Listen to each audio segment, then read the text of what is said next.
وعلى آلك یا سیدی یا نبی اللہ رب اشرح لی صدری ویسر لی امری واحلل عقدۃ من لسانی یفقهوا قولی واجعل لی وزیرا من اہلی رب زدنی علما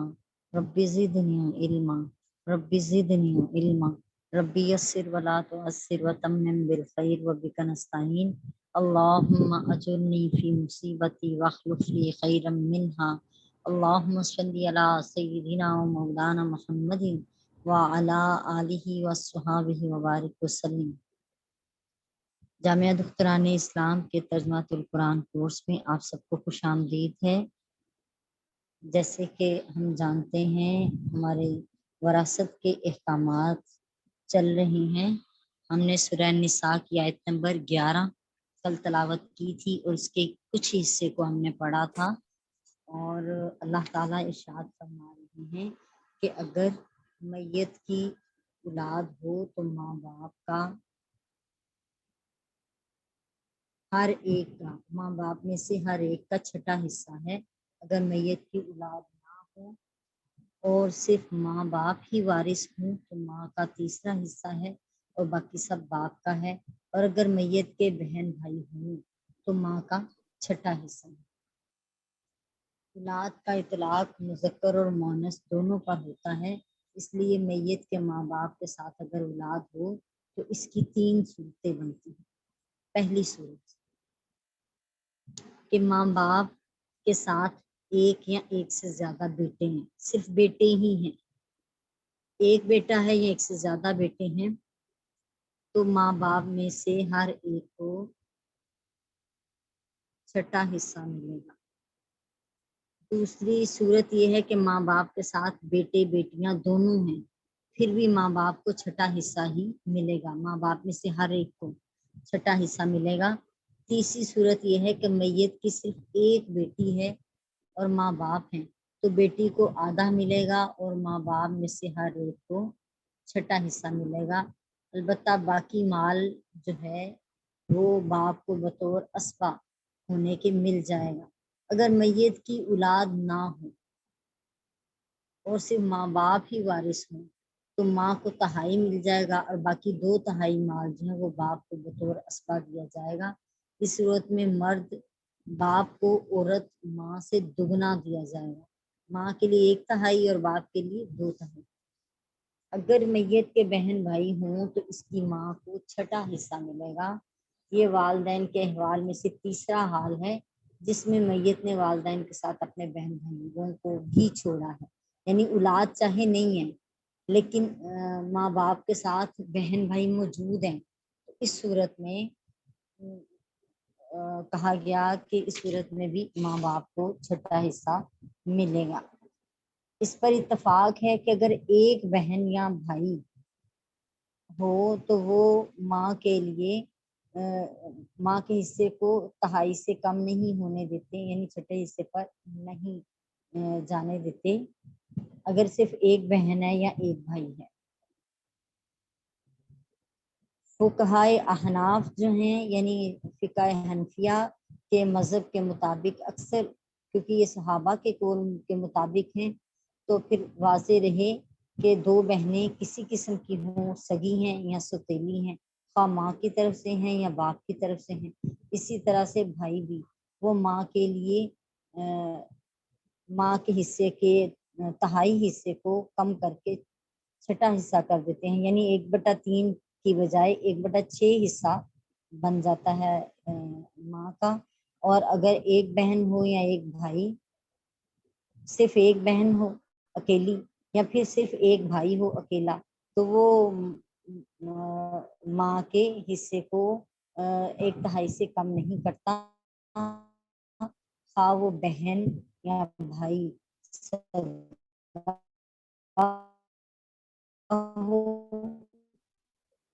یا باپ کی طرف سے ہو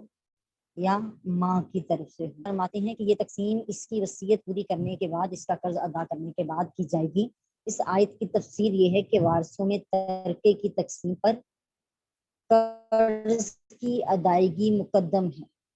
یعنی لازم ہے کہ سب سے پہلے جو پہلا